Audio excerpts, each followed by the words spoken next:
August 7th, 2020, 9:02 p.m. Eastern Standard Time. It's Friday, boys. We done had a weigh-in. It's the final weigh-in. UFC Vegas 6. Time to get our best bets. Everything that we got going. But before we do, I brought some people along. We got Mr. Fat Fist in the building over there. Nick boy. What's up, brother? What's going on, guys? Happy to be back. Friday, final weigh-ins. Everybody looked good at the weigh-ins, and from my perspective. Minus Holland winning at 183.5 or something like that. But other than that, you know me, hooking and jabbing, sticking and moving, up and weaving, bupping and dooping, whatever you say. Yeah, wah, wee, wah. And below him, we got the man that a lot of people call the MMA prediction guru. Hey, there's a fake one, but we got the real one in the building right over there. What's up, brother? What's up, dude? What's happening, bro? How you doing? Getting fun. We're watching the Bellator fights. We're gonna break down this card for the first time. So, hell yeah, man, let's get it. Oh yeah, and then to his right, you see the man with the big brain. That's right. He's got a big old brain on him. Some people know him by DFS by the numbers. Some people know him as Brady. Hey, I just know this man got the biggest brain on the panel. What's up, Brady? Welcome to the panel, brother. What's up? Ready to get right into it. I have 4 bets I'm going to talk about throughout the video and I'm looking at as well. Really excited to get in here and make some money. Very nice. And y'all know me. If you don't, it's your boy Mo. You can find me at MoScream TV, MoScream Fight P1, MoScream MMA on IG. Hey, you can tell them where they can find you. At Mr. Fat Fist on Twitter, Boston Nick _UFC on IG, and always here at Odds HQ. And guys, make sure to visit the website. All sports going on right now, or the mainstream ones. We got some great free content, free picks. You don't got to pay for shit. So visit the website, odds.com. Yeah. Hey, Guru, tell them where they can find you, bro. Yeah, man, right here for Odds HQ, odds.com for sure. I'm always here a few times a week. And then if you want to find some other content, you can go to MMA Prediction Guru on YouTube. You could always look at full card breakdowns, predictions there as well. I usually, give a parlay, something like that. So if you want to check that out. And for sure, always here too at Odds HQ. Nice. And Brady, let them know what you got going, my brother. Yeah, you guys can find me here on Odds. You guys can find me on my channel on YouTube, DFS by the numbers, on Twitter, DFS_numbers. And I'm also on the Instagram now. It's just DFS by the numbers. You can check me out there too. Nice. We like to get that out in the front, just so y'all know. Hey, guys, not only here, because all this right here is powered by Odds, odds.com, Odds HQ. But also, let's go out. Let's support the community as well. So if you could follow each of us on our respective own content, you can always find us here, but you can find us there as well. And like I said, odds.com, if you could type that in your web browser, go check out the website. Got some nice articles going on over there. So that would help the team out a lot. Make sure you are subscribed. Hit that bell notification. Hit that like, because that's how YouTube knows that, hey, y'all like what we got going here. And that being said, let's get into these weigh-ins. So first things first, who missed weight, boys? I know Dariush missed weight. Yeah. Dariush by 3. We had Means. Staropoli. Staropoli. Means came back and made weight, I guess. Yeah. Okay. When did Staropoli miss by how much? I think 2 pounds. Like a couple pounds, yeah. I think he was like 177.5 or something, or 170. I don't know. Something. Wow. Like So he barely missed. So that means he tried his best. So that's not that. Okay. All right, so we'll just start there. So this is the final weigh-in. So at the beginning of this show, we like to touch on the fights that people actually miss weight, look bad in the beginning. So we'll start with the Staropoli versus 10 Means. Hey, Mr. Nick, you got some odds on that fight? Yes, sir. I do. Staropoli is right now at a minus 140-ish, right around there. As high as minus 150, believe it or not. Tim Means come back at plus 127. Best case scenario, right around plus 110 on most books. Plus 122 at some. Awesome. Guru, how about you pop this one off, man? What's your thoughts on this? Yeah, I mean, I did think that Staropoli and Tim Means both look bad at the weigh-in, so it's kind of a wash there. It's not like one guy looked like he had a way better weight cut than the other one. This is a tough fight to call because I do still think Tim Means is a dangerous guy. He has the volume boxing inside. He can hit you with the elbows, with the knees. And I do think that he has an underrated ground game, like takedown game and ground and pound. But Staropoli, he's the younger guy here. He's going to be the one that has the better movement. He moves around better on the outside, better kicks for sure. So I think he's going to probably be moving, throwing the more volume. And it's just going to come down to if Means can have like the big moments, like hurt him a couple times or implement some takedowns. But I kind of feel like Staropoli will be able to get a decision. I know a lot of people are thinking Means' durability is gone, but I don't think Staropoli is really a guy that has like knockout power like that. So I think it'll probably be a decision for Staropoli, but this is a pretty close fight in my opinion still. Yeah, I agree with the Staropoli not being that guy that is known for putting people's lights out.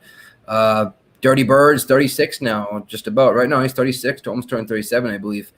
And in the last, I think 3 years it is, he's 3-5, and he's beaten guys like Thiago Alves, an older Thiago Alves. I think it was like Ricky Rainey and then Alex Garcia. I mean, I think none of these guys are with the promotion anymore. I think Alves might be, but the other two definitely aren't. That being said, I mean, Staropoli coming off that loss to Muslim. Before that, he beat Alves, same guy we're talking about, and Hector Aldana, who couldn't buy a fucking win, excuse my language, with the UFC right now. So do we fade the chin on Tim Means, like you said, that might not be gone, or do we pray for the vet to be savvy here? I don't know. I lean Staropoli.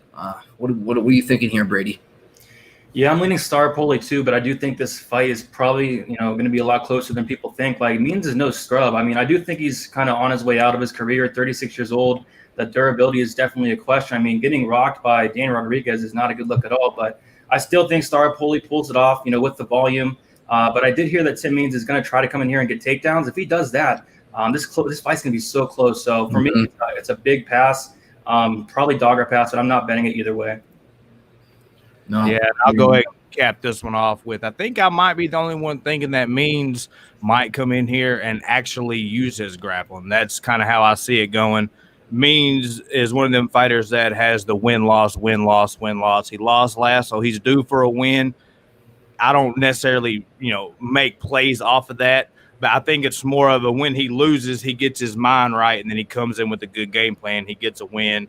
Then his next fight, he gets crazy. He does something stupid. Then he loses. He tries to get back on track. So maybe he's going to try to get back on track now and try to go to his grappling. So I'm going to go with Tim Means by decision. But it's a coin flip. So I mean, Staropoli, I think if he wins, he doesn't have the power to put Means away. He's more of a volume, touch you and move type fighter. So I think if he wins by decision as well. So Robot Chicken Wings with the comment of the night as of now so far, guys. Comment of the night. Dirty Pigeon is a joke. Dude, if you ever put money on Tim Means, you just got some big old cojones. It's hard, right? It's hard. It's like you look to fade him, right? You don't look to bet him, correct? Yeah, because you look at him on some fights, you're like, hey, this dude's bad, man. Like when he turns it up, dude is a bad man. Elbows in the clinch.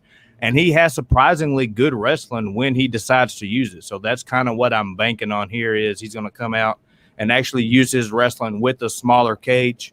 So is this a full fade for y'all? Do y'all got any plays on this one? I wanted to look at some props here. I was looking at the fight goes to decision. I think it was plus 115 because I think there's a lot of recency bias with Means' chin. And I honestly see this going to decision. That's at a minus 135 right now. Unless I'm going to refresh it real quick. Let's hope it went back down. But as of right now, minus 135. That's still not a bad, Go to decision or inside the distance? Inside the distance is plus 115. Fight to go. Oh, did you say inside the distance? I said to go to decision. Decision is minus 135. Oh, really? All right. Yep. I looked at that wrong. No, yeah, fight. Yeah, no, you're right. Fight goes to decision is the plus money. That's right. It's a plus 115 for the fight to go to decision. No, what? To me, no. Fight, oh, excuse me. I got it backwards. Ass backwards. You guys are right. I apologize, Mo and Brady. That's not a bad look right there. Yeah, I like that. I might put a play on that. I would have took it at minus 135 too, but plus 115 looking even better now. But then again, yeah, you're right, Guru. Staropoli doesn't have that star power. You know what I mean? Yeah. I mean, for me, I would just pass on the fight. But I will say, like you guys are saying, Means is usually a fade, and I agree. but he's usually like a big favorite in all of his fights, and now he's finally came back to earth. Now they're lining him as an underdog. So I guess if you're a Tim Means fan, maybe this is the right fight to bet on him. But I mean, I'm not going to be the one doing it. So yeah. Woo, woo, woo. So real quick, we will go, Nikki. Why don't you pop that chat off over there? We got 145 people. They could be anywhere, and y'all are choosing to rock with us on OddsHQ, odds.com. Let's go. We are highly, highly appreciated. Nikki, sound it off, brother. Mr. Matty Bressler was number 1 in the building here first. Bloodthirsty. And then the Deerslayer Ski. Thank you for stopping by, brother. Gronk. I love that name. I used to. Patriots. I'm not going to get into that right now. Then again, we got here Ziggleman, Raj. I got Andrew, Bryson, I love that name. Dried Spicy Shredded Squid. Austin. Jonathan Cardone up in the house. Andrew Miles. Jake Patello. We got Austin Station. We got Mr. Game Day. He's in the Discord. Anybody that's not in the Discord, put a 1 up in the chat, and I'm going to get you into that Discord, okay? Robert Kahn, Andre. Let's see. It keeps going, guys. It keeps going. It keeps going. It keeps going. It keeps going. You guys, Bob Lee Swagger. I love that name. UFC Betting Experience, Robot Chicken Wings. You guys are the shit. Joey W, Nick Pepyard, Murd, every guy. Sigma, you're all the shit. Thank you guys for showing up. Murd, did you mean Med? No, Med. Yeah, didn't mean Med. Sorry there, Med. There you go. Med, Murd, tomato, tomato, all the same. You know what I'm saying? Jimbo, Tad. Well, what he's trying to say is we appreciate you in the house. All right. Well, look at all those ones. Okay, guys. Everybody that just put 1, go to email me at bostonnickmma@gmail.com. bostonnickmma@gmail.com, and I'll put the Discord right in that email, and you're good to go. Nice, guys. That is the Discord. It's starting to pop. We want to thank each and every one of y'all for rocking with us, because we would just be some homeboys talking fights if it wasn't for y'all. So we got a bunch of new faces in the chat. We got some regular faces. So appreciate y'all. Let's get on to this next one. So Benny. Does this change y'all's mind on the Benny-Scott Holtzman matchup? I thought Scott Holtzman did look good. I mean, I thought he looked pretty big. I thought actually like he looked bigger than Benio, but it's a little bit deceiving just because like the body type, like he has the big muscles, but Benio's a little bit taller. But I didn't really think Benio looked terrible. Did you guys think he looked like he was like drained or anything like that? No, I think he just his diet was just what 2.5 pounds off or whatever it was. I think that's what it was. Yeah, what I don't understand is back when, you know, a year or so ago when people were missing weight all the time, if somebody missed between like 3 or 4 pounds, it wasn't a really bad thing. No. I mean, it was a bad look on them, but as far as somebody picking a side, you're not really too mad about that, because what that means is when they decided they couldn't make it, they were like, screw it, I'm going to give my percent up and I'm not going to drain myself. And then you have people like a Tim Means that barely missed, has a 2-hour window, and they're draining and they're grinding, and just to get down to that weight. So I personally, I mean, it sucks that he missed weight. It's not very professional, but it's not changing my output how I see the fight going. But one thing we did forget, Nikki, give me some odds on this fight. Yes, sir. Right now we got hold on, I gotta take these props back. All right, hold up 1 second. Hold up, wait a minute. All right, got a -185 best case for Mr. Dariush. But he's hovering right around that -190 range. Some cases -205, but come back at +170 best case, +150 average for Scott Holtzman. Very nice. Brady, how about you pop this one off, man? Man, a lot of money's coming in on Dariush. He was like, what, -140, -150 at the beginning of the week. But I like Dariush a lot in this fight. I think he has the advantage pretty much everywhere besides the durability, and that is a big question. But he's the first leg to my 2-leg parlay that I have on the card, and I think he can get takedowns here, maybe even find a submission. But overall, I think he's a better fighter. If his chin holds up, I really like him to win this fight. But that durability is an issue. He has been knocked out 3 different times. We saw him rocked in his last fight with Close. He was able to come back and get the knockout. But as long as his chin holds up, I really don't see a way he loses here. And as for straight betting at -205, that's getting a little bit too wide for me. I think I parlayed it at like -160, -170. Nice. What's your thoughts, Nick? I mean, in the last year and change, I think Dariush has finished 3 of his 4 opponents. I believe it is. Drakkar close. I know it was Frank Camacho. Frank Camacho just got finished by Mr. James. Drew Dober. Okay. And then Thiago Moises, but he didn't finish Moises. I think that was a decision. That being said, I think Dariush, in this case, he just needs to take it right to the mat in the small cage. He could stand up and beat Holtzman as well, but his clearer path to victory is to take it to the mat and sub him out. I'm looking for that sub prop. I'm going to take a look here in a second. When it comes to Holtzman, I mean, in his interview recently, I heard him say he's going to welcome the firefight that Dariush is going to bring or something like that. If Dariush brings that firefight, I still believe Dariush can beat Holtzman. But like I just said, the smarter, the better plan is take it to the mat and sub him out, as Guru would recommend as well. I would assume. So my play here is Dariush as well. I have no interest in Holtzman in this fight whatsoever. Nice. What's your thoughts, Guru? Yeah, man, I agree that's the best path to victory for Dariush, and I do think that he has the ability to do it. But Holtzman, he has never been submitted. But I don't know. I mean, he has fought decent guys like Nick Lentz is a good submission guy, but I don't think they're on the level of Benny, especially the way that Benny takes the back and is really dangerous there, where he'll attack the arms, he'll attack rear naked chokes. And Nick Lentz was able to take his back against the cage a couple times. I think Benny is a lot bigger than Nick Lentz as well. He's a big guy. He's tall. He's long.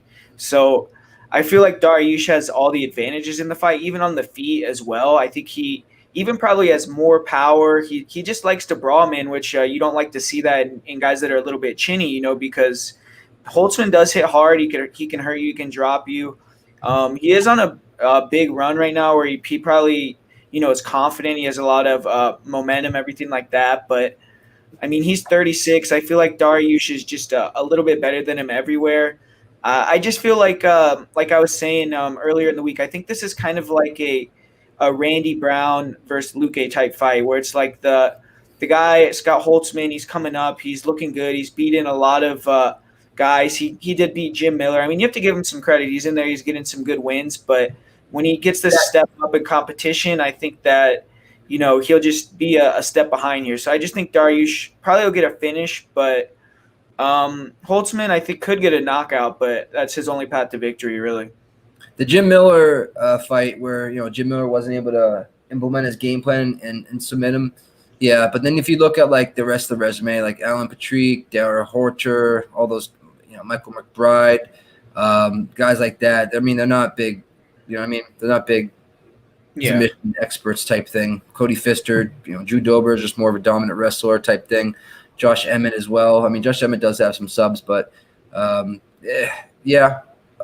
I do think small cage though. I don't think either of these guys. Actually, no. I think Jim Miller. Did they fight in the? No, they didn't. So both these guys haven't fought in the small cage yet, correct? I don't think so. Yeah. So it's gonna be a little bit new. Yeah, I think he's gonna be able to get them down and grapple them out.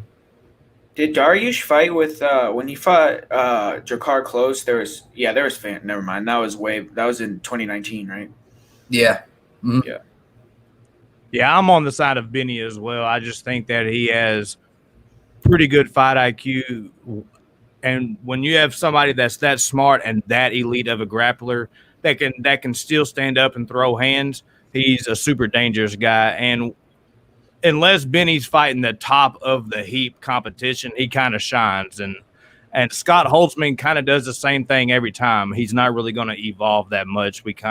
What we see is what you get. And he's dangerous at times. He throws real heavy shots, nice combos, nice leg kicks, just a real strong, muscled up guy. Athlete. I think he was a hockey player. So the dude's an athlete, but we've seen the best of Scott Holtzman, and I think Benny is going to be able to get the fight to the ground. Maybe in a scramble, he gets his back, snaps on a rear naked choke, something of that nature, or just controls at least 2 of the 3 rounds, 29-28. So if we're betting this, boys, how are we betting this? You said you're going to look up that sub prop? Yeah, plus 200. It's not very appetizing. You know what I mean? Yeah, plus 200. Holtzman inside the distance is plus 400. You can get him any other way, even though I don't think he subs. I don't think he subs Holtzman. Dariush. So the knockout prop's going to be what at plus 405. So you take inside the distance. Over 5 cents, you take inside the distance just in case if you're betting Holtzman. But he could win by decision. That's plus 365 as well. I don't think he does. I think if I was to bet this, it'd be Dariush, maybe by decision. I don't even know. You boys got any action on this? I mean, I just like it in my parlay. That's about it. I wouldn't. I mean, the sub prop plus 200. I don't really think that's worth it. He also could win by decision as well. So probably just my parlay is fine. Dariush by decision is plus 255. So I don't. He usually finishes guys when he wins fights, though. I mean, he finishes like a lot of guys. So I mean, yeah, I would probably just put it in a parlay at this point. But yeah, the line kind of is inflated now. I mean, it was at like minus 140. It's almost like it's over minus 200, right? So. I mean, maybe you kind of missed the boat on it, but I still think, I mean, it's not a terrible play to put in a parlay still, really, but it's still, the line is inflated, though. If it drops to minus 150, I'll take it straight, but minus 185, I just can't at this close of a fight, you know what I mean? Type thing. I mean, not that it's extremely close, but it's not minus 185 close, you know what I mean? So, yeah. All righty then. Yeah, hey, so shout out to the chat. Yeah, we got 202 people. Appreciate each and every one of y'all for rocking with us. Hey, guys, let's make sure we smash that like button. That's how YouTube knows that, hey, you enjoy what we got going over here. Also, if you're new to the channel, hit that subscribe button, hit that bell notification because you never know when we're going to pop up on a video. So, to open the card, fellas. Fight to open the card. We got Ali Al-Qaisi. Hey, bust that one out for me, Guru. Because I see that. I heard quesadilla. That's what I heard. Yeah, hey, I see queso when I see that. You know what I'm saying? I think it's Al-Qaisi or Al-Qaisi. There you go. I just see queso, big old bowl of some queso with some hamburger meat in it. What y'all know about that? Boy. I'll eat it. I can tell you that much. Hey, I know you will. Versus Irwin Rivera. We got Ali coming in 8-3. Irwin coming in 9-5. Nicky, you got some odds on this one, bro? Sure do. Right now we got the Mr. Rivera coming in at minus 172 best case scenario, hovering right around the minus 185, in between minus 200 range. Come back on Mr. Quesadilla, plus 162 best case scenario, right around the plus 160 range though to be average. Nice. Guru, how about you popping this one out, bro? Yeah, I like this fight. You know, it's Al-Qaisi's debut here. Irwin is 0-1, but Irwin, he fought out of his weight class, so this is kind of his debut, if you want to say it like that. And I do think Irwin is pretty good. I mean, he has experience in 5-round fights. I think he defended the Titan belt like 2 or 3 times. But he's kind of a slow starter, and he accumulates damage with body shots. He'll kind of slow guys down and then finish them later on. Like I thought when he fought Matt Waggy and I was there.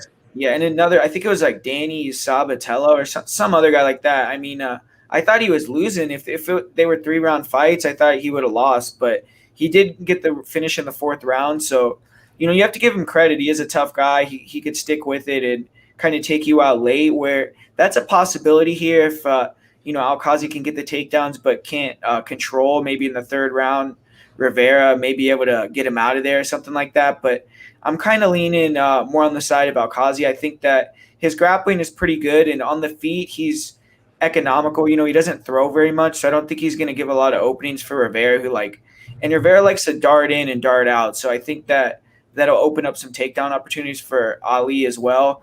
And the weigh-in was good. I mean, they were talking shit to each other. Al-Qaisi looked kind of crazy at the weigh-in, but I'm going to go with him by decision. I think he could potentially get a guillotine submission, but I think he'll get a decision here. And like I was just saying, I mean, first off, he's the 129th ranked featherweight in the world. Not saying a lot, but like I was saying, I was at that fight. It was Dana White's Tuesday night, looking for a fight with like Matt Serra, Din Thomas, and all them. I was kicking with Matt Serra for like a couple hours. Din Thomas, saw him in the Pissa. He wanted to sword fight me. I said no. If you know what I mean. For us Americans, what the Pissa, bro? The bathroom, the Pissa, and that's what us Bostonians say. So, anyways, we were in the bathroom, the ladies' room, right? And But anyways, Matt Waggy versus Rivera, I watched that, and I remember being so bored and like this is such an uneventful fight. It's Waggy trying to grapple with him. Irwin just barely shucking him off. He wasn't one step ahead of him. He was a half a step ahead of him. And Waggy is just a journeyman trying to, do his thing. And I've seen him fight plenty of times over there at Titan. No, if he's listening, which probably not, no disrespect or anything like that, but I don't see anything in Irwin that's spectacular whatsoever. It's a southpaw, you know what I mean? He throws this weird jumping overhand right. It's not even a Superman punch. It's like a weird jumping and right. He jumps so much, right? Like he's right? jumping. You saw that too? It's like he'll jump over kicks, like when he was fighting Giga. Yeah, it's so weird, man. It's not a good thing. And I have written down here dog alert. You know what I mean? Ali's on a 5-fight winning streak over at I think it's Brave FC, and then what is it? Phoenix FC or something like that. From the footage I did find on him, he's 100% prefers to grapple. He's not sitting there trying to stand and bang with you. So he is very strong in the clinch. Dang, put your hat back on, bro. And I'm looking for him to take him down and grind him out. What was that, Mo? Put your hat back on. Oh, shut your mouth. So dog alert here, very strong, and loves to that guillotine as well. So I'm going with Ali here. I think I'm gonna bet it. Yeah, hey, I'll go ahead and bust it out just real quick. I do got to play on him. I think with the small cage, with what we've seen from Irwin, we're going to see Ali. He's going to come out. He's going to get double underhooks. He's going to press against the cage. He's going to be trying to get that takedown. And when he's standing, he's throwing heat. But he's throwing heat to be able to get into a grappling exchange. And I just Irwin doesn't look dangerous to me at all. He doesn't look like that he should be the favorite here. It looks like to me, if anybody should be the favorite, it should be Ali, maybe by just a smidge. He definitely shouldn't be the dog here, so that's why I went ahead and took him.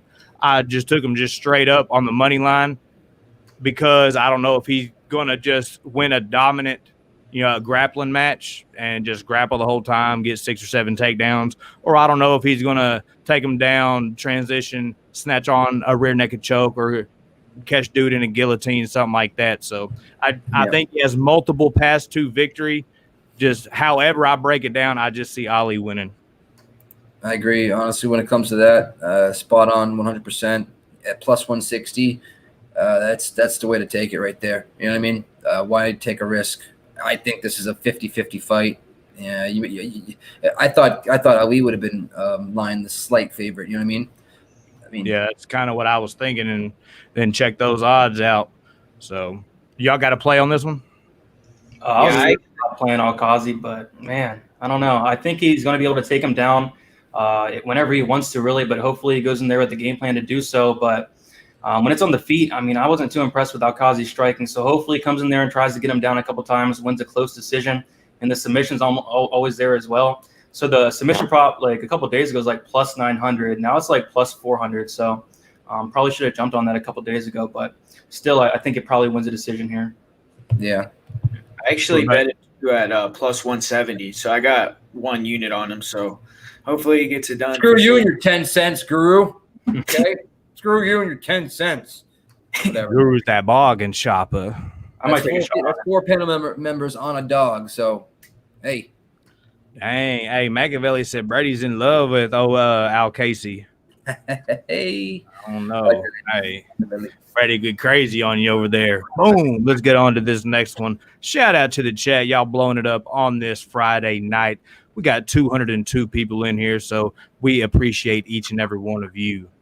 Next up on the card, we got Yusuf Zalal coming in 9-2 versus Peter Barrett 11-3. Nikki, how about you draw some odds on that, brother? All right, right now we got Barrett at a plus 400, but most books right around plus 350 to plus 380 range, right in between there. Comeback, best case scenario on Zalal, minus 450 all the way up to 526, but hovering around the minus 500 range. Nice. Brady, how about you pop this one off, brother? All right, I know he's the biggest favorite on the card, but Zalal is my most confident pick here. I think he's better everywhere the fight goes. Barrett has a pretty good wrestling game, so he can take down Zalal if he wants, but I don't know if he wants to do that. So on tape, I've seen Barrett get in so many bad positions. I've seen him get into really deep guillotines, really deep arm bars, and just barely get out of them. I don't think that's going to happen against Zalal. So what I'm thinking is I think Zalal's going to get a finish here. I think he's going to put Barrett in a really bad spot and submit him here. So I did take 1 unit on Zalal inside the distance at plus 130, which I think is a ton of value considering he's like minus 450, minus 500. So I do like him to win by submission there. And he also closes out my parlay with Dariush. I got that at minus 110 for both of them. I really like Zalal this week. I just think he's the far better fighter, and really it's not even close. I'm having trouble finding a path to victory for Barrett. Maybe like a fluke knockout, but other than that, I just see Zalal pretty much dominating this fight and getting him out of there. Yep, better everywhere. You named it. It's in my notes literally.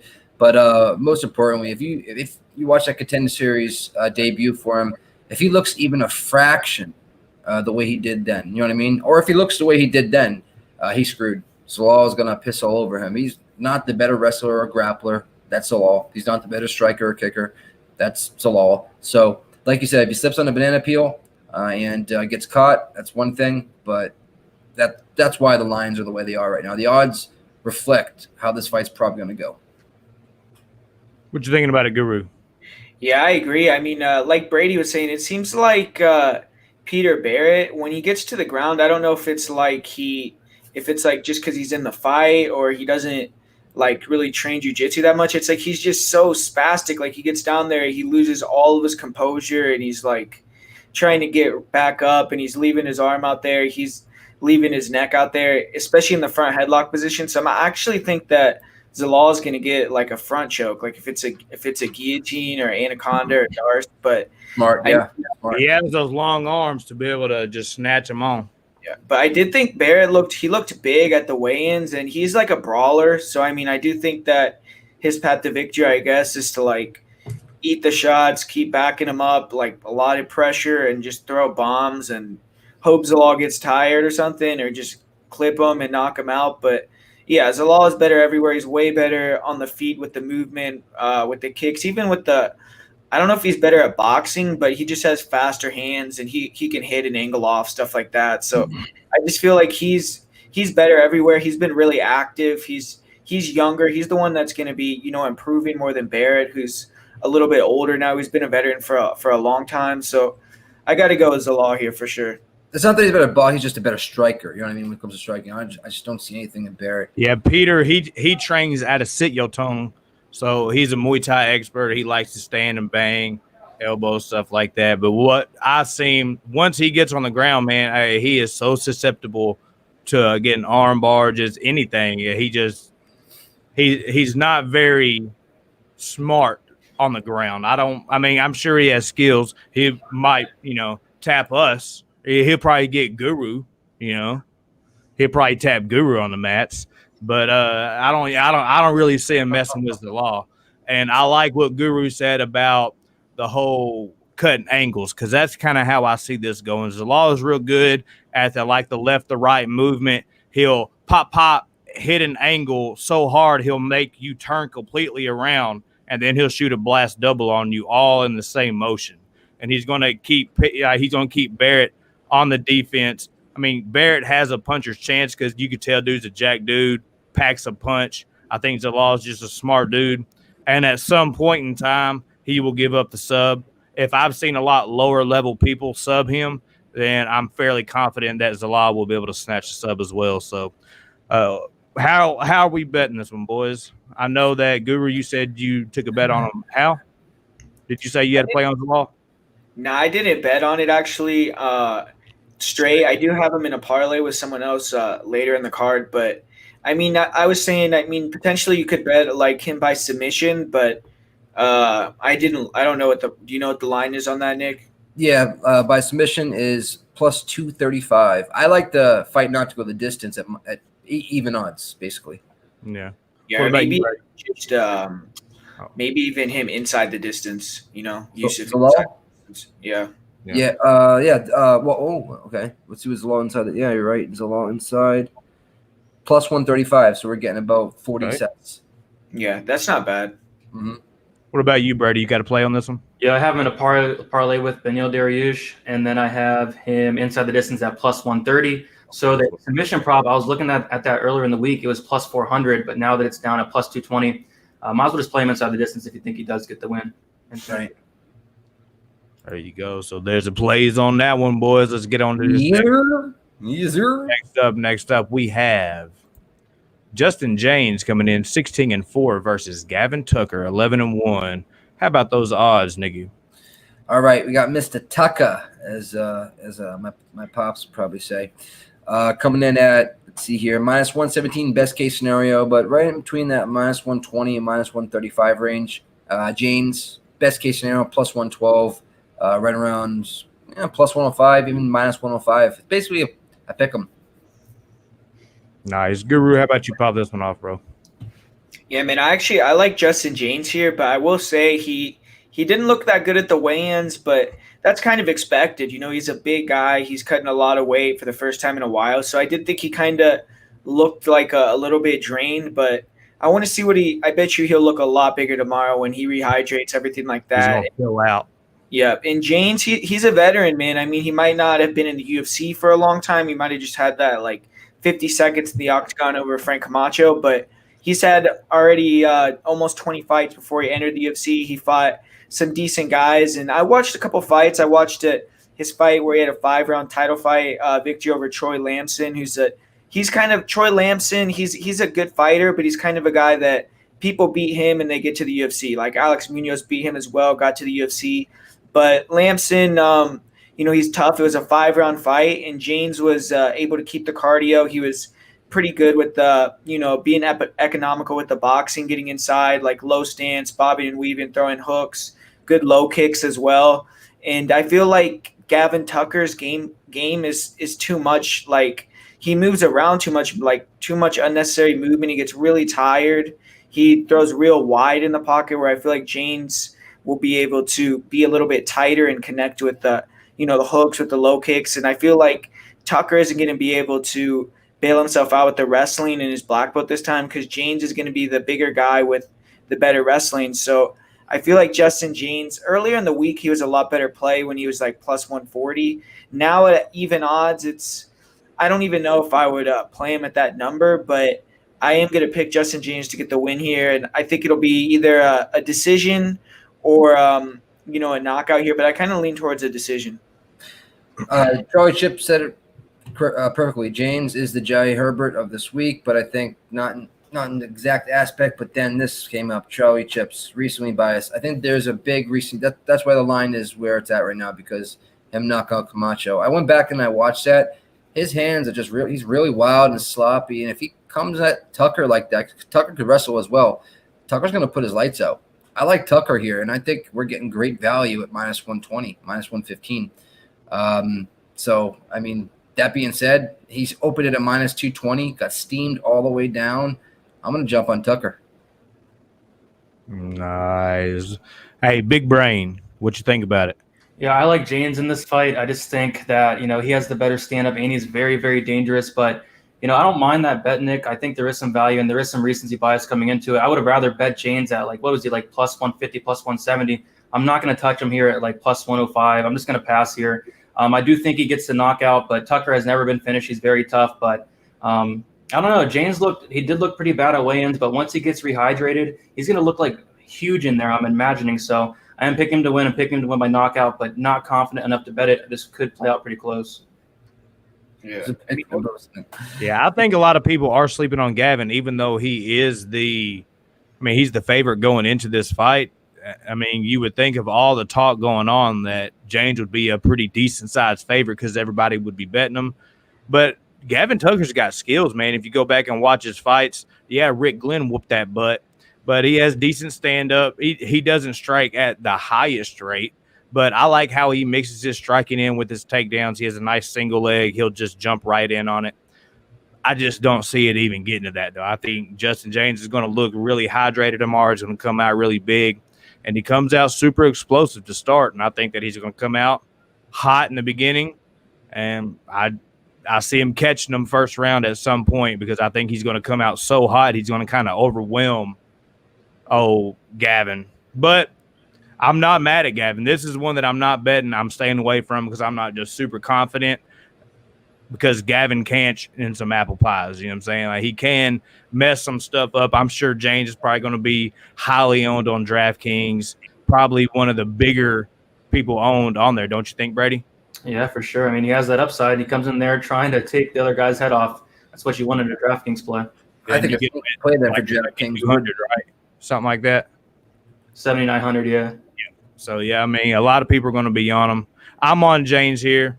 Is anybody got any bet going on here? Nikki, are you going to throw a bet in on that? Yeah, I'm betting Tucker straight. Straight up. There I mean, you go. what do you think, though, Nick? Like, Tucker, I feel like even though Watching his last fight with Choi, I thought he looked great. I really think Troy has no grappling, though, man. Like, Troy can't even wrestle.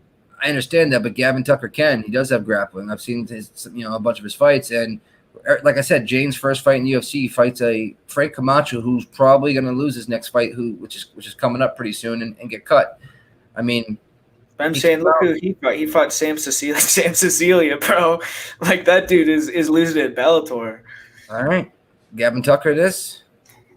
What about you, Brady? You got anything on it? No, I would have liked to bet Jane's at like plus 150, but now that's a pick. I'm just gonna stay away from it.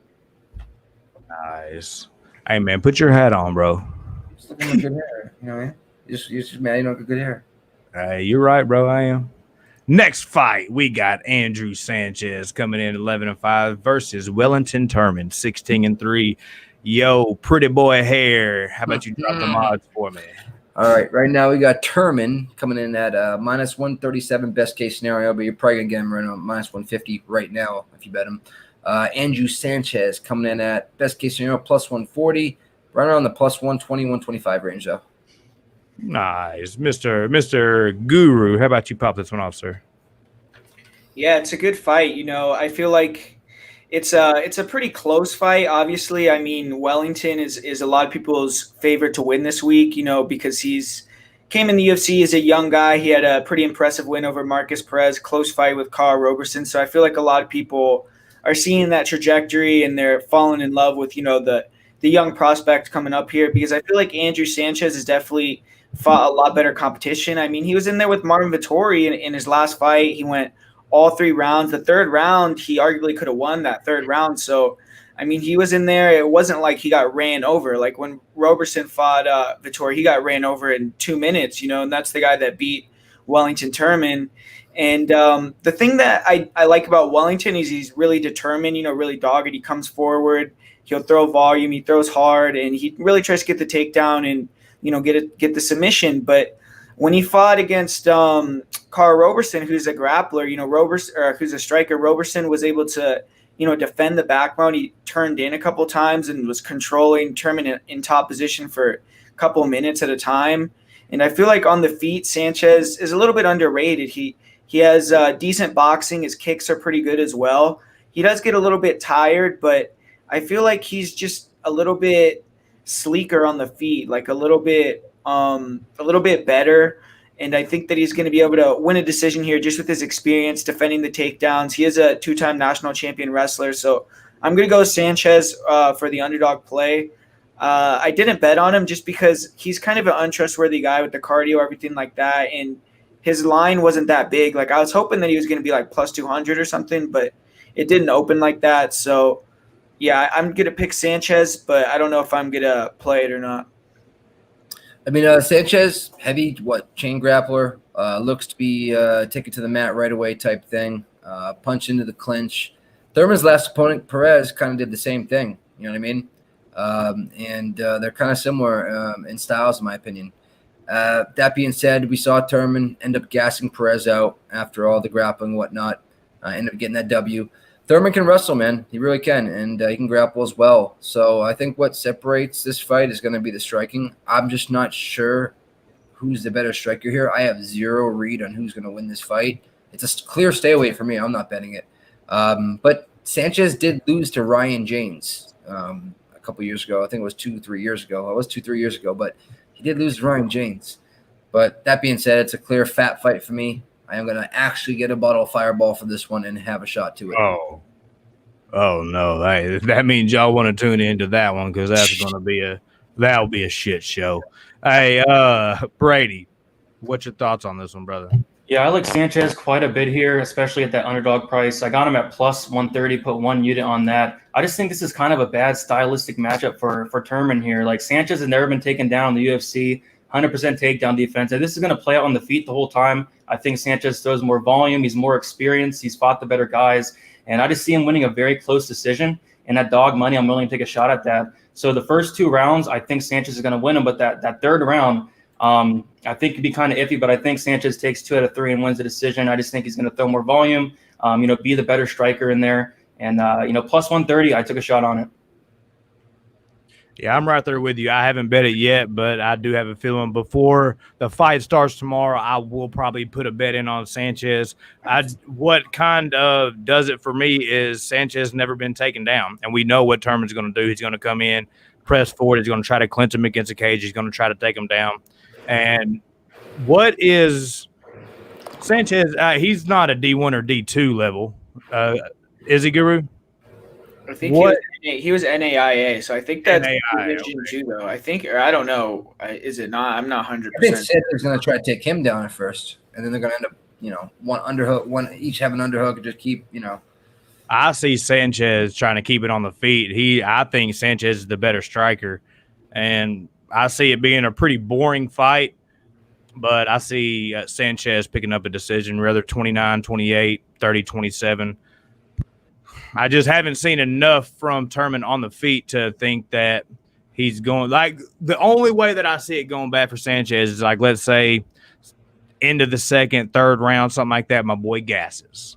You know what I'm saying? But he does seem like he's been a little bit better at controlling that, his heart rate, not gassing, not going crazy in the beginning, trying to conserve his energy. So that's kind of what I'm banking on here.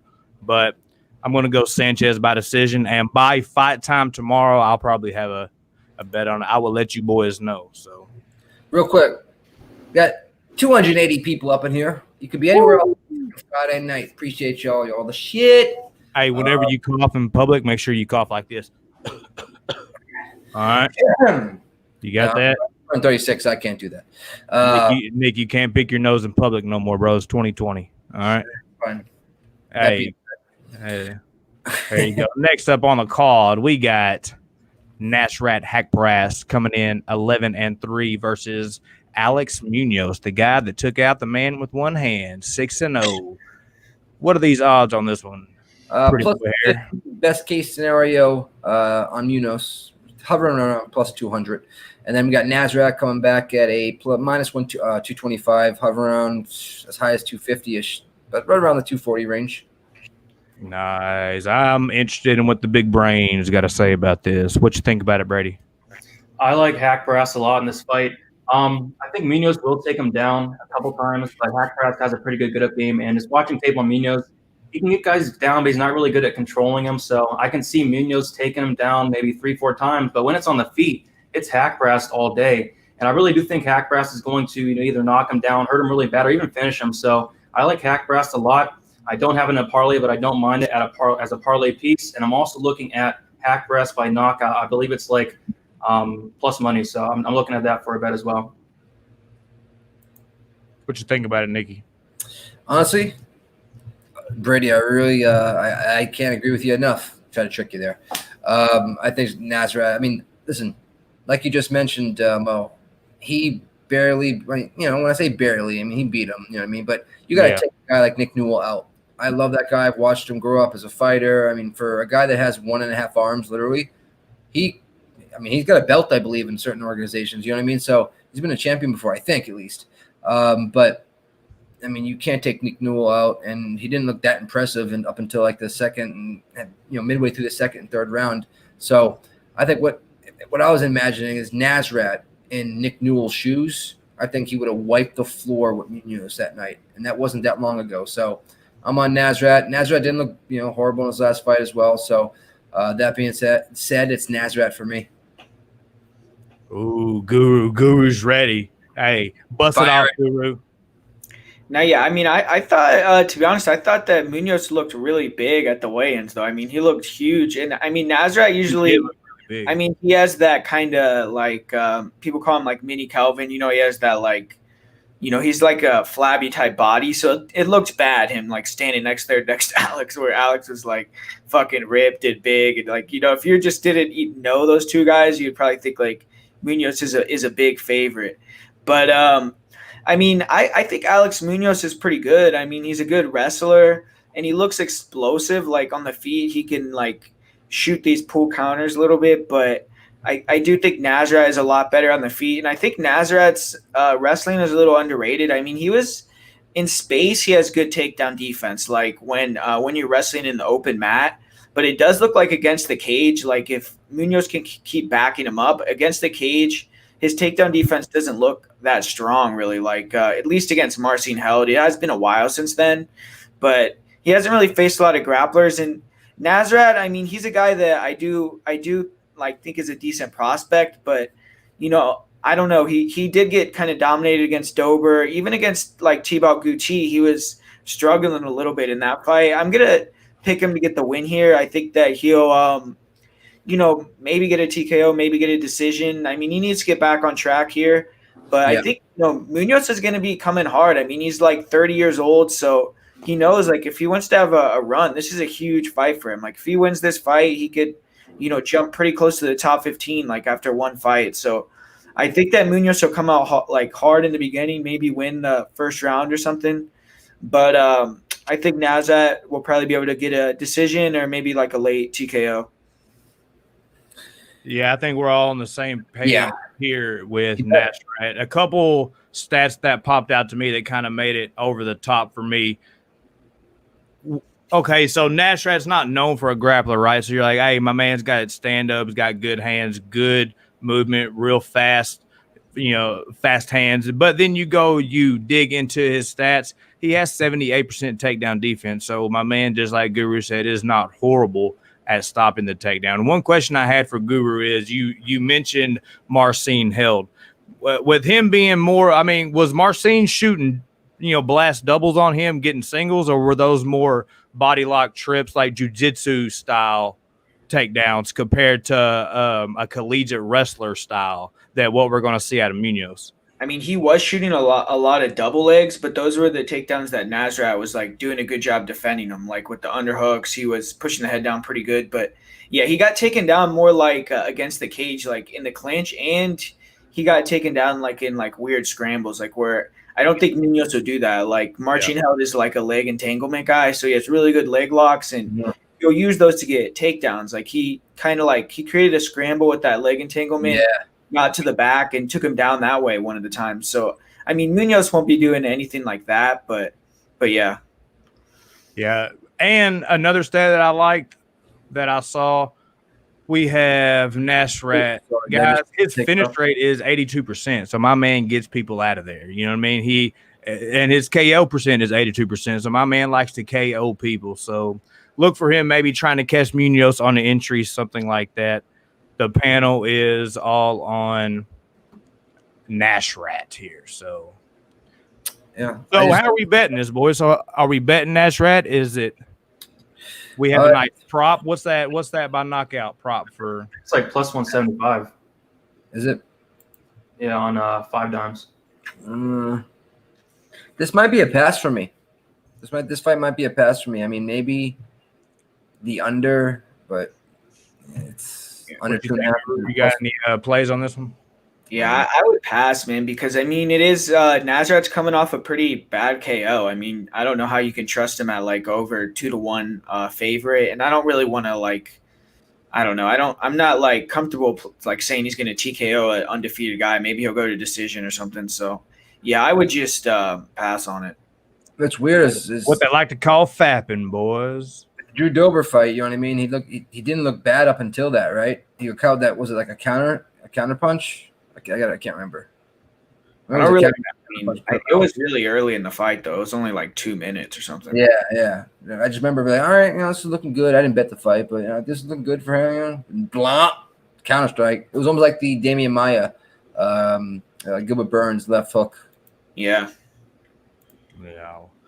Well, there's that. Let's get on to the next. Before we do, we got 289 people in here, y'all. First things first, thanks each and every one of y'all for rocking with us on this Friday night, Friday evening, depending where you are in the world, because we are worldwide. That's right. So make sure you smash that subscribe button, hit that bell notification so you never miss a stream. We got a lot of worldwide. That's right. What's that movie? Huh? Step Brothers. Boom. Nailed it, son. Nailed it. Watch it later. But yeah, hey, also, guys, if you could spam those likes, that's how YouTube knows that you enjoy what we got going here. It helps us get in the algorithms, helps us be known, helps YouTube put us up there for everybody to see.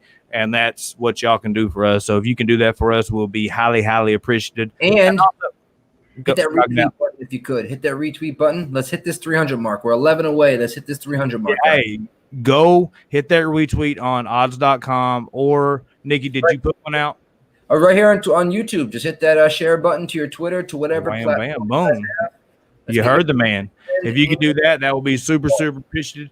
And we will be very, very thankful. Let's get on this next fight, boys. We got Kevin Holland coming in. My man just wants to fight 17-5 versus Joaquin Buckley. Fought last week, winning straps, coming on another week. He's coming in to face Holland. He is 10-2. You got some odds on this one, Nikki? For that man looked jacked, bro. He's fighting 185 at 5'10". So you gotta be wide and just all I gotta say is lactic acid. But that being said, we got Buckley at plus 400 all the way down to plus 325. Books have no clue where to line this guy. That being said, come back on Holland minus 430. Best case scenario, all the way up to looks like 556. I'm looking at 500. So I'm looking at it's crazy. So right around 500, we'll call Holland, but they don't know what to do with Buckley. Hey, they don't know what to do with Buckley, but I guarantee if Big Brain down there was to stand up and take that sweatshirt off, we're going to see Joaquin Buckley down there in the bottom left square, boys. All right, boys, Yoke City down there. Hey, Jack City, what you think about this fight, bro? I mean, I like Holland to win, but like minus 450 is just absolutely insane. So, watching tape on this Buckley dude, like he looks like a beast. And what I think is going to happen is Holland, that shoulder injury, I don't know if he's going to try to wrestle here. And that would be, his clear path to victory is getting Buckley down to the mat. And I think he would submit him rather easy. It's just, I don't know if he's going to do that. I mean, Holland is notorious for his poor fight IQ. And I can see him just trying to stand with Buckley and trying to knock him out. And, will he look like a minus 450 favorite doing that? Maybe. But, Buckley's no joke. He's not a scrub or anything. And he does hit very hard. So this is probably the easiest pass on the card. I would not parlay Holland at minus 450. That's just crazy. No, yeah, that's not. He should not be a favorite against anybody, no matter who he's fighting. It's just the IQ is just so poor. But with that said, he's 6'3". He's going to have an 8-inch reach advantage. He should be able to stick to the outside. Probably gets a knockout, but this is could be a lot closer than line indicates. I actually like this minus 217 under 2.5 rounds. I couldn't believe they lined it that low. I think someone's before the third bell starts of the third round. I really think that one of these guys are going to be night. But when it comes to an actual breakdown, we saw last week Giles have a panic attack. Man, throw the motherfucker on his Xanax. Let him calm down. Anyways, he had a panic attack or whatever it was. But that being said, we got Buckley, freaking Jack, juice to the gills. There's no way he passed the USADA test. There's no way they gave him a USADA test because that boy is on something. And that's what scares me. I don't mind people taking not even a knockout shot prop on him because I don't think it's any. Actually, it's about 50 cents better. If he wins by knockout here. He does not win by decision. There's no way he's going to pop shot Holland, who has, I think, an 81 reach in comparison to a 73-inch reach. So that being said, it's like, for me, it's dog or pass. It's not even Holland or pass. I can't find a line on Holland that is doable enough. I mean, maybe Holland by submission at plus 215, but yeah, that might be a look, actually. What you think, Guru? Yeah, I mean, I kind of agree with them. Buckley, he's a young guy. I think he's like 25, 26 years old. And he has to have a lot of confidence, coming off that knockout last week. Him and Holland were kind of like talking shit at the weigh-ins a little bit. And yeah, I mean, I think Buckley. I mean, if he can get Holland to go in there and play around with him like Holland has done in the past, or get emotional and brawl with him, I mean, he definitely hits like a truck. He has a chance to knock him out. But other than that, I mean, I feel like Holland will just like pick at him with the long shots, probably, eventually take him down, maybe get a TKO or a submission. But yeah, I mean, I'm gonna pick Holland, but I agree. I mean, you can't bet on him or anything here. He's got that much of a reach advantage. That's a lot. Yeah. That's bigger than a lot of things I have. Yeah, so. this kind of smells like, unfortunately, I mean, I hope it doesn't go this way. I see Holland winning this fight. But it's, about every card is that one fight where everybody is pretty sure on it, and then all of a sudden they come out and they shit the bed and they lose. I don't think Holland loses here. But Buckley, I mean, Buckley hits hard. Dude comes forward. He cuts the cage off well. He throws in combos, and he peaked last week, so he's still in relatively pretty good shape. Did y'all watch the fight last week? I actually didn't. I watched it. He knocked him out. He knocked him out. Like, it was like the guy that he fought didn't look that good, though. Like, he was literally, like, walking him down the whole fight, and then he just, like, landed a big shot. And he didn't, like, KO him. The guy kind of, like, crumbled and, like, held his face and then, like, turtled up, and they ended the fight. But he dominated the guy. I mean, he, like – it was against – it was, like, an old – like, the guy was a big guy that he fought, but he was, like, a 38-year-old, like, grappler. So it wasn't even close to, like, a Holland type fight. How long did the fight go, Guru? How long? I think it was like the second round he knocked him out. The first round, I mean, he won the first round probably like 10-8 though, and then he knocked him out. And the guy we got to keep in mind here is Holland is not known for this being with the best fight IQ. You know what I'm saying? He's been known to put himself in bad situations. He should come in here and use his grappling. He should come in here, tie this guy up, get him against the cage, find the way to the ground, and use his black belt that he just recently got. But he might try to, stand and bang with him, thinking that he can strike with him, throwing some flashy stuff. I think he's going to use his grappling. I think that he wants to get a win. He's been, trying to fight for a while now. He wants to come out. He wants to get a win, and he's going to use his grappling and, probably sub, dude. That's kind of how I see it going, is sub. But it's get a coin. It's because it's a coin flip, boys, because I don't know how he's going to win. I think Buckley, with all that muscle, he's going to gas out too. You know what I'm saying? I think that Holland's going to grab on him, hang on him, make, like Nikki said, all that lactic acid build up. But the play here is Holland. But it's a fapping. We get Holland by KO plus 200 as well, and sub by plus 2 and change. What's Holland inside the distance? Yeah, that would be more. Let's put them together. All right, inside right now is minus 150. I don't like that. I mean, it's not horrible, but I would rather actually put it's a coin flip. You don't know which is going to be. You know what I'm saying? Yeah. Yeah, but I will say, like, Buckley, his takedown defense actually looked like when he fought Logan Storley, who's like two-time national champion wrestler. Bellator.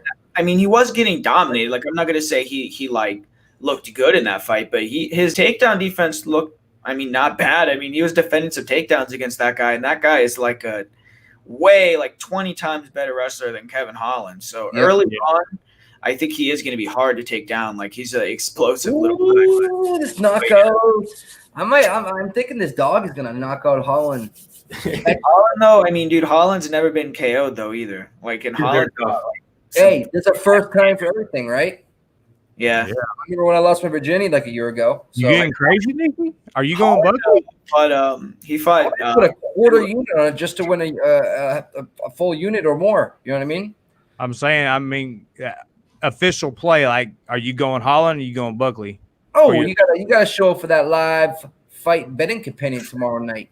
Because that's when I'll make my decision. Honestly, that's when I'll make my decision. Honestly, there you go. Enough on that fight, boys. Let's get on this next one. We already touched on the Tim Mean Staropoli. We already touched on the Benny Dariush versus Scott Holtzman.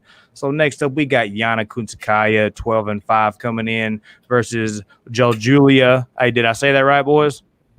I call her Stoli. They were just saying Julia at the weigh-ins. Julia Stoliarenko 9-3-1. What are these odds on this one? All right now we got Stoli, as I call it, like, little vodka Stoli. Plus 180, best case scenario, right around the plus 160 or in between plus 143 to plus 160 range, depending on your book. Yana at minus 145, best case scenario at a weird book, that being said. All the way up to a minus 200, minus 180, minus 230. This is actually, when it comes to books separating their lines, you have a minus 145 at one book, and then you have a minus 230 in another. That's almost $1 difference. Guru, have you ever seen something like that? Nah, that's like really wide usually. It's usually only like 30, 40 cents. Yeah, that's $1 right there. So, hey, before we dig into this, just priorities, guys. What do y'all think when Yana marries Thiago Santos, she's gonna be Yana Santos? I didn't know that was even going on. Nah, I don't think so. Yeah, bro, that's her boo thing, bro. You better watch him out. Like gangster Thiago Santos that fought John Jones, because there's a lot of Thiago Santos out there. No, yeah. Bro. Oh man, Use your little brain, big brain. You know what I'm talking about, don't you? Santos, I'm calling you out, man. That's my girl. So come get the leather. Come get the hand. You get the elbow. My woman. You fucking eat that ass up, boy. Hey, Brady. I'll give my best shot. Pop this one off, brother. All right, so I like to call this one the people's main event. Seeing Kunitskaya versus Stoliarenko. Man, this should be fun. Stoliarenko, like, she doesn't look bad at all. And I saw a lot of people like really confident in her, putting parlays with her in there, and I just don't think that's a good idea. So Stoliarenko has won 90% of her fights by submission. And what Kunitskaya does in a lot of her fights is go for the takedown. And I have a weird suspicion that she probably will here. She lands about 3.14 takedowns per 50 minutes. And if she takes down Stoliarenko, Stoliarenko is very, very live. And on the feet, like, Stoliarenko is not bad at all. I think, Kunitskaya has the more volume, probably the more power. But, just for some reason, I see this going to the ground at some point. And at that point, maybe Stoliarenko gets the submission. My pick here is Kunitskaya because I think she is the better fighter. And I do think she wins by, throwing more output. And I'm assuming she's going to stay safe and keep it on the feet. But you really can't trust her in this spot. So this is the biggest pass on the card by far. And, you'd be crazy to really bet this either way. If you want to take a shot on the dog, take a shot by Stoliarenko by submission. Don't bet Kunitskaya at like minus 200. Don't put her in a parlay. That's not too much. Listen, Stoli is make no doubt about it. She's going to try to get this right to the ground and rip Yana's arm off. The problem is she's been doing this against girls with records. Best record, 5-0, 2-3, 0-0, 4-1, 0-0. I had to write that down because it's a lot of zeros. That being said, Yana is nothing to write home about. And her striking is not great, but it's better than Stoli's. You know what I mean? So I think she needs to stay on her feet to win this fight. I do believe it gets to the mat, she could get subbed. Yana's been armbarred before. So for me, though, it's Yana. You know what I mean? I'm not betting this fight. I will be, watching it. Hey, you boys want to know what it is for me? Me and dried, spicy, shredded squid are in the same fucking boat, boys. I ain't touching women's MMA for a while, boys. JoJo just broke. Still gotta watch it with a smile. Come on, man. And then we had Marina Rodriguez the week before. Then we had Meatball the week before. So is Yana gonna be the fourth one to complete the women's MMA apple pie shittage? What you think about it, Guru? Yeah, man, you guys can't put me there. I was on Molly McCann, and I'm not going to be on Jan either. I'm going to go with Julia, and I agree with Nick. Dude, man. You said you love Molly McCann, bro. Don't even lie, bro. Whoa, bro, you're such a liar, man. You said that you would marry her on an instance. Yeah, bro. You got on a knee and said, you I love would her marry cheek, you. bro. You said, yeah, of course. Molly McCann. Nah, but shit, I mean, like Julia, I agree. Like technical wise, she probably has better stand up, but I like Julia's stand up is crazy, man. Like she gives no fucks at all. Like she'll literally run in, hands down, like throwing bombs and big elbows. Like her last fight in Victor, dude, she cut that girl's face open like real bad. That was like one of the bloodiest women's fights I've ever seen. And then she did the same thing in the Ultimate Fighter finale with that Leah Letson chick. She like sliced that chick's face open too.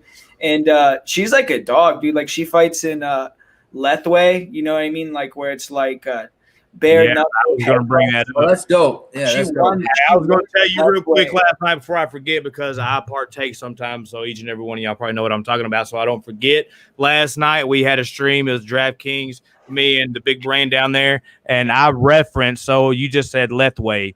For the old heads out there, like the KCOHs and probably the Gabes, y'all know what I'm talking about. I doubt Guru does. We'll see what Nick does. Hey, have y'all seen Kickboxer? Yes.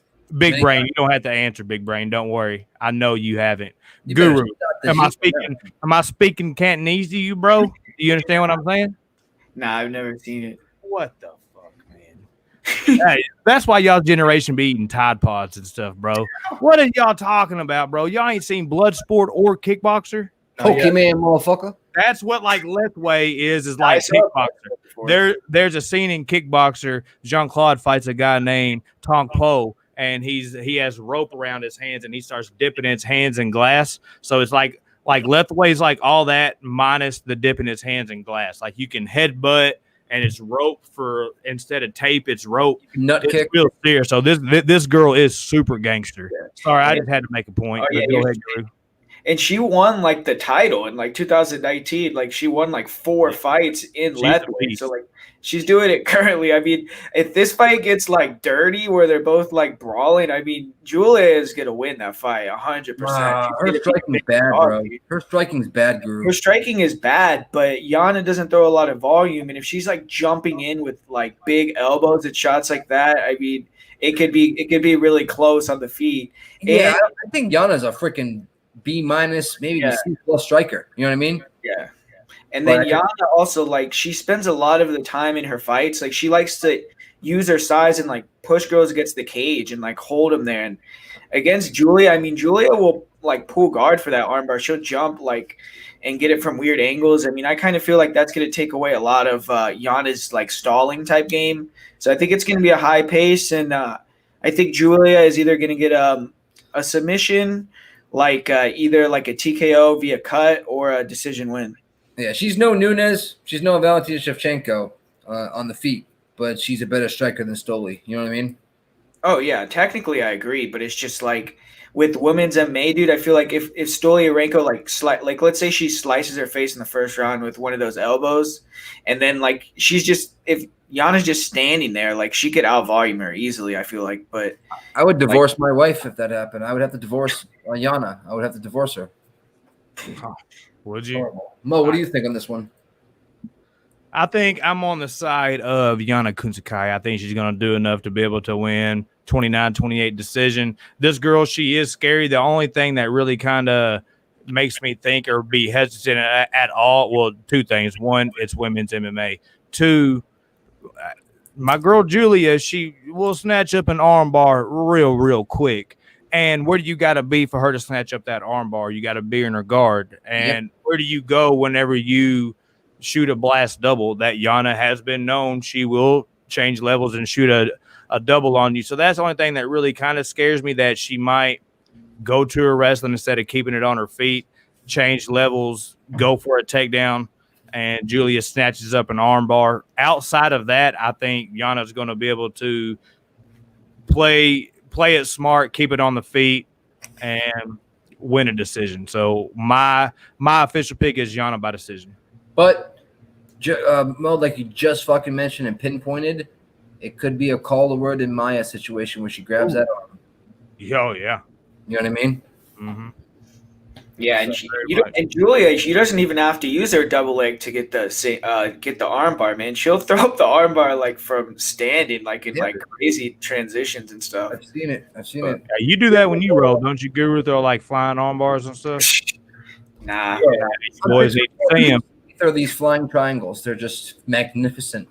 Yeah. Magnificent. He has this new move he's working on, guys. Mm-hmm. It's called both legs behind the back of the head. It's called making nicks. Because next up we got Darren Stewart 11-5 versus Maki Pitolo 13-5. Nikki, you got some odds on this one, bro? Absolutely. Right now we got Mr. Coconut Bombs. Even though he might be fighting somebody with probably more power at plus 132. Actually, 2 books have him at that. best case scenario, and right around the plus 125 all the way to up to right around plus 125, plus 130, we'll call it. And then we got the dentist, Darren Stewart, minus 142 best case scenario, but hovering right around that minus 150 to minus 160 range. Nice. How about you pop this one off, Guru?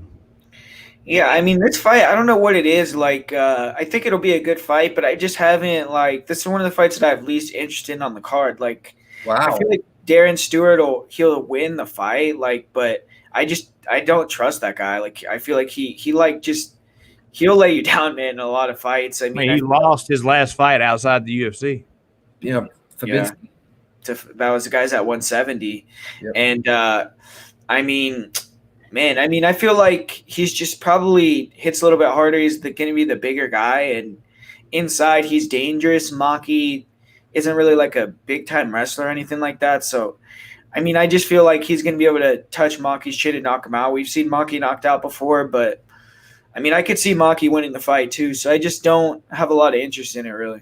Didn't Pitolo out-wrestle Bird big time, like in his last fight? Remember? I think he had 3 takedowns. Yeah, he did, yeah. But, I mean, Pitolo retired after that. Or, I mean, Bird retired after that fight. So. Yeah, he did. And I'm glad he did. I mean, they call him coconut bombs for reasons. He got bombed, but dentists, they call him dentists for a reason. You got to go to the dentist after you fight him. If Pitolo can get us to the mat and can't do what Fabinski did at that, I think it was Cage Warriors over in England or whatever, I can't remember, then he's in trouble. If he sits there in the pocket and tries to exchange with Mr. the Dentist, I do not think he gets out of that fight without looking up at the rafters, at the bright lights. So right now, at the odds that they're currently at, I would probably take a shot here. No, I'm going to wait. I think Pitolo's going to get hit. I think it's going to get closer to a pick'em tomorrow. I'm going to wait a little bit. I can't bet Pitolo after that Callan Potter loss. I just can't do it. It's just that was icing on the cake for me. I don't care who he beat. Bird, who retired right afterwards. You know what I mean? So who has he really beaten? Who has he lost to? So I do think. Hey, Big Brain, tell him about it, Big Brain. Oh, thanks for interrupting me. Are you done, Nick? You ready? You're welcome, bro. All right, I got you. Well, this fight, I actually am interested in this fight. I think it's gonna be fun. I think it's gonna be a fire fight. I think it's my pick for fight of the night. I think someone's probably going to sleep. This line, I think it should be closer to a pick, and it definitely is, trending towards that way. I'm not a huge fan of Darren Stewart. I don't think he's that good. Pitolo's going to out-volume him, and as long as Pitolo's chin holds up, I think he's going to win this fight, whether it's, based off volume or I can even see him getting a knockout himself. So, Darren Stewart's takedown defense is, pretty awful, and I can honestly see Pitolo taking him down. I don't necessarily see him controlling him, but just, taking him down in like a close fight, maybe to seal off the round, getting a takedown each round, trying to, win the rounds that way. But I do like Pitolo. I think it should be a pick'em. I'm not going to bet it because, Darren Stewart has the power to knock out Pitolo. We've seen Pitolo knocked out before. And, that Potter fight was a big concern, but that was at 170. He's at 185 now, and he looked fantastic against Charles Byrd. I know it's Charles Byrd, but his gas tank looked better compared to the Potter fight. In the Potter fight, he looked so tired in that first round after like the first 2 minutes. In the Byrd fight, he was looking fresh in that second round. So I think he's going to build off of that. I think he's the better fighter, and as long as he does not get knocked out, I just think he wins the fight. Yeah, I'm right there with you. I'm on Maki as well. I think these boys are going to come out and bang. I don't know if it's because his last loss was in Cage Warriors. I think that's right, or LFA, one of the two. It was against Mr. Fabinski. He didn't look the best. I think Maki's going to come out. He looked pretty good his last time out. It looks like he's filling out the weight class well. And, I mean, his name is Coconut Bomb. So these boys are going to come in as an exchange. I think Darren might have a little bit better kicking game. We got Maki with a little bit better grappling game. Both these guys can stand and bang, throw big hooks, throw combos. So, I mean, I could see a finish or I could see a decision here. I don't really see how I see it going down, how I see it finishing. I just like Maki with a little bit of the dog money. The pick is Maki. So, any prop bet you guys got? I'm good. If I was going to bet Maki, I'd probably just take him straight up because I don't know if he's going to use his grappling to win 2 of the 3 rounds or if he's going to come in there and knock him out or if my man's going to get knocked out. So, what about you? I was looking at this under. It or even the fight not to go the distance. But I don't know, man. If Pitolo uses no, hey, my bad, Nick. no, that's all right. You got to put your hand down. Go ahead, bro. If he uses about that, huh? I said, go ahead, man. If he uses that wrestling, it could be a long fight. If he doesn't use that wrestling, it could be a short fight. Yeah, I mean, I don't know. I wouldn't play anything. Maybe like Darren Stewart by knockout, but. What about you, Brady? Yeah, just a fat for me. I'm just gonna sit back and enjoy the fight. You know, hopefully someone gets finished. Very nice. Let's get on this next one. Next up, we got the cold man. We got Chris Weidman, 14-5, coming in against Amari Akhmedov, 24-1. What you know about those odds, Niggy? Oh my God, I think Millender lost. Did someone say Millender lost in the chat? That's crazy. Weidman minus 132. Best case scenario comeback. Run around minus 140 if you want to know the truth. If you want to do the mean, but Amari coming back at a plus 126 best case, all the way down to like plus 112, plus 125, plus 120. Nice. How about you pop this one off, Guru? Yeah, I mean, I don't like the number anymore for Weidman, but I do like Chris Weidman in the fight. I already bet him at like, I think it was minus 110, so it's even odds when I bet him. But I mean, I just think that he's going to be the bigger guy in there. He has a big grappling advantage, and he has a big reach and length advantage as well. So if he just stays smart, stays on the outside, avoids those big like bolo hook counters that Omari likes to throw, jabs him up a little bit, sets up the takedown, gets it to the ground. I think he's going to be a lot better on the ground, way bigger. And I feel like he's going to be able to get like a finish on the ground somehow, either a TKO or a submission victory. So I feel like Weidman will get the win, but it's going to be, it's going to be a good fight. If he loses this one, I think that probably he'll retire. I don't know, but yeah, I got to go with Weidman here. Yeah, Weidman's an OG of the sport. He really is. And if he gets it, with the small cage, he should be able to get this to the mat. But I feel if he doesn't get it to the mat, did you guys watch that Akhmedov and who was it, Marvin Vettori fight, the draw? Bro, if he got touched with one of those first round strikes that Vettori got caught with, Weidman would have been out. So, and that was a few years ago.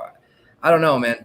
A lot of people are on Weidman, but I can see Amari spoiling a lot of people having parlays and stuff. If you're going to bet him straight up, I don't know. I'm going to stay away from this fight and just watch a legend hopefully win and just root him on because I don't want to bet against him. Chris Weidman made me a lot of money against Silva both times. So this time I'm just going to sit back and fap it. Nice. What you think about it, Brady? Yeah, Guru, you got a good line, minus 110. I was not that lucky. By the time I got my tape study done and everything, he was like minus 145. I wanted to wait a little bit for it to come down. I was able to get him at minus 130, have a 1.5 unit play on them. I wasn't good 2.5 units, but that chin is a big concern there. I just think he's better everywhere in the fight. I do think he can get takedowns. We've seen Akhmedov taken down before. And I just think he's better everywhere in every single aspect of this fight besides the durability. He's been knocked out in 5 of his last 6 fights. I don't know. Akhmedov doesn't have a knockout since like 2014 and 2015. We can't look into that too much, but as long as he stays safe, stay at range, he has a 5-inch reach advantage, get on the inside, take him down. If he can survive that first round, I think that's when Akhmedov's going to be, really fresh. And I've seen Akhmedov get tired, towards the end of the first round, second round, and really tired in that third round. So if he can survive that first, I think that's, I think he's going to win a decision or even maybe take him down, find a submission as well. But this is such a winnable matchup for him. And, we're getting him at a good price here. He's like minus 135 right now. Honestly, if he didn't have those shin issues, he'd be a much wider favorite. But, I don't mind people taking a shot at Akhmedov. If you do that, you might as well play him by KO because that's probably his path to victory. But I do like Weidman to win this fight. And if he doesn't win, he's probably going to hang him up. But I think he gets done. Who my man loses to is the greats. You know what I'm saying? If he comes out and he can't beat Amari, it's no offense to Amari, but Weidman needs to hang them up. I think we're going to see a Weidman that wants the win at all costs. He's going to come out and use his wrestling. He has a really good wrestling, guys. I think, probably one of the better wrestlers in the division when he doesn't make stupid moves and try to spin and wheel kick, a pretty boy Rockhold. You know what I'm saying? I mean, he was winning that fight. So I think that we're going to see him come out, stick to the grappling, and maybe, second round, third round, something like that. When Amari starts getting tired, Weidman's going to have him on the ground, maybe try to transition to his back, something of that. Or if he's inside, try to look for an arm triangle, a rear naked choke, something like that. I see him choking Amari. So that's kind of how I see him getting out of there, because I think it's going to end up in a scramble, because that's where Weidman's going to want it. Now, on the other side, can Amari catch him on the entry? Yeah, I mean, because for Weidman to get him down, he has to level change. He has to come in and exchange a little bit, and Amari can clip him. But like Brady also said, Amari's not just a knockout artist. So I think my pick here is going to be Weidman by decision. So we got any plays on this one, boys? I don't have a play on this one yet. Maybe by fight time tomorrow, I might lock Weidman in by submission. What's that line at by submission, Nick? I'm looking at it right now as I'm finding it. Looks like Millender did lose just now. Wow. By submission, you said, right? Yeah. It is plus 465, Weidman by submission. Weird. I might take a stab on that. Because I don't see Weidman knocking him out. He can win a decision. I mean, that could happen, but I think that he wants that win and he's going to go for it. So, all right, we got a main event, boys. This one right here is a banger. We got Derek Lewis coming in 23-7 versus Aleksei Oleinik 59-13-1. What you know about them odds, Nikki? Right now we have Sexy Aleksei, as I like to call him, coming in at plus 167 to plus 155, we'll call it. And then we get to come back at minus 178 for Mr. Derek the Beast Lewis. That's the best case scenario. Minus 200, you're probably going to get him at. Nice. Guru, how about you pop this one off, sir? Yeah, this is like a weird fight to call. I mean, Aleksei definitely has a chance in the first round. So, I mean, he has to be able to go down there, get the submission. I see a lot of people saying like that Lewis has to win in the first round. I don't know about that. I mean, I think that Lewis has historically shown he can get like knockouts late in fights. And it's a lot easier to punch and like throw big punches and knock someone out when you're more athletic than to grapple and try to take down a big guy. I mean, Lewis, he was back at 265 again at the weigh-ins, and he looked like he was in a lot better shape of 265, not like the 265 that he used to be. And I just think he's way, way more athletic, man. I think he's too athletic on the feet for Aleksei. I think that I just see him getting a knockout. I actually was impressed with the submission defense in his last fight against Blagoy Ivanov. I mean, he was defending the Americanas pretty well. He always finds a way to stand back up to his feet. He's beaten guys like Gabriel Gonzaga, people like that. So, I mean, I'm going to say Derek Lewis gets a knockout here, but I'm not sure. I mean, I could see Aleksei definitely getting the submission in the first couple rounds, but I'm going to go with Derek Lewis. Telling you there. Or I don't a lot of people are so high on Aleksei to win this fight, like so high. And I don't agree with him being so high on it, you know what I mean? I agree with him, like him to win, but being so high on it, all it takes is one shot from that dude and he is out. That's it. So we got a 5-round fight here. Derek Lewis get up game ain't that bad, you know what I mean? So I don't know. Aleksei's boloish. He comes in just reckless. I mean, all it takes is one overhand right or a counter left by Mr. Derek the Beast Lewis, and Mr. Aleksei's head's going to be in the rafters with a fan that used to be there a year ago.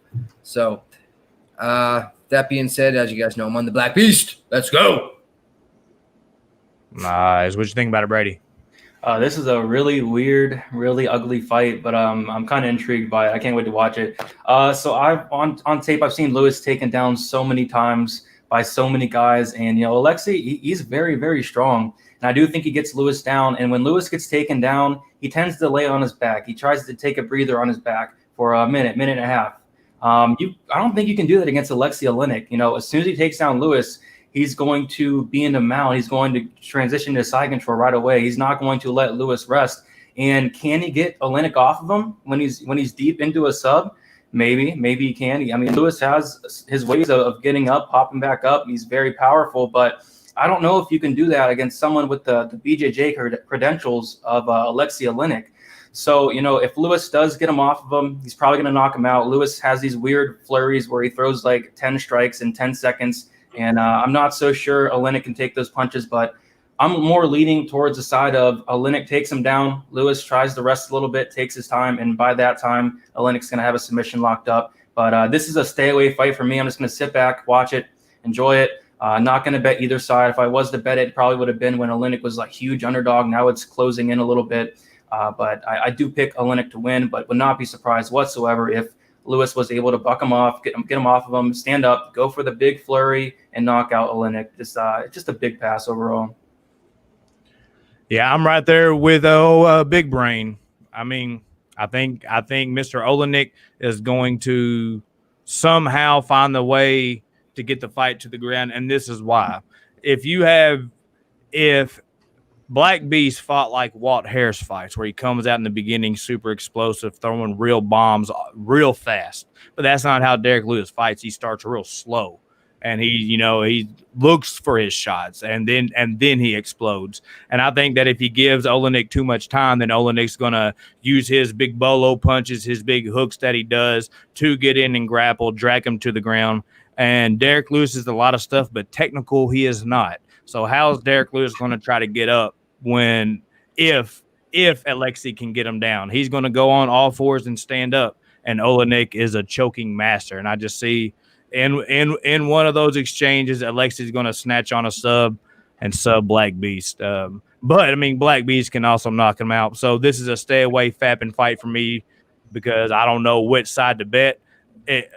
I suppose it's probably a pretty juiced number. What's that just fight ends inside the distance, Nick? Inside, yes. Oof, Jesus Lord. You don't even want to know. Minus 800. Oh, gosh. Hey, Guru, you going to drop 800 on that one? Nah, man. just to win a $100 bill. Yeah, right there. Drop 800 on that bad boy.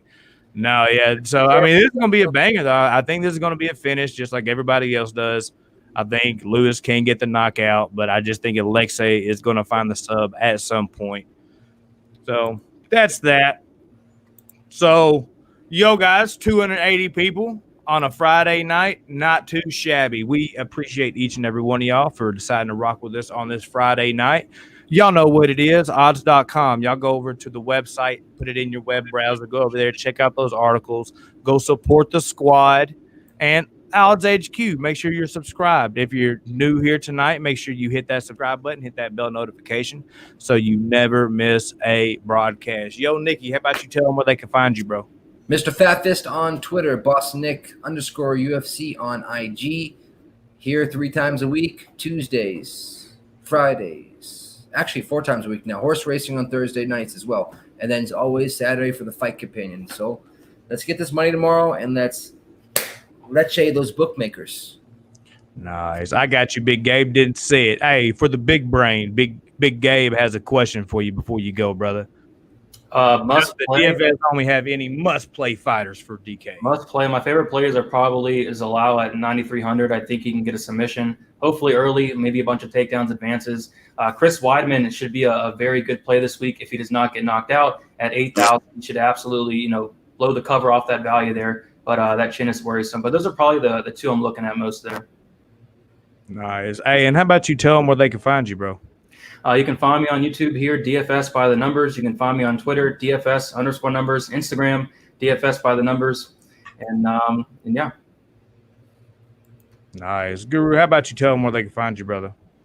Yeah, man, you can find me at MMA Prediction Guru, YouTube, and then it's Prediction MMA on Twitter, and then MMA Prediction Guru on Instagram as well. So you can go find me there, and yeah, thanks for always supporting the channel.